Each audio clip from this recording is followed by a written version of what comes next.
I got an interesting one today. Working on a Dodge Caravan. Let's see what year this is. 2013. Doesn't start. Smells like gas. Oh, I took the intake off and a bunch of gas came out. Sorry, the air duct cleaner.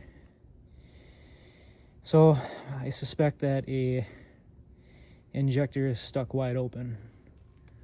That's my guess, because you can get one tiny crank out of it and then it hydrolocks.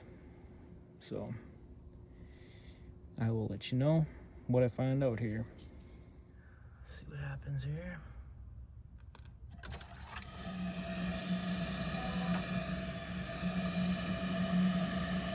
Stuck wide open. All right, I got the fuel rail out. This is the bad injector. Let's get a new one.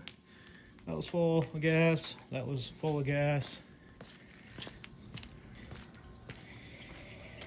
Yeah, a lot of gas in there and oil. And it's still draining.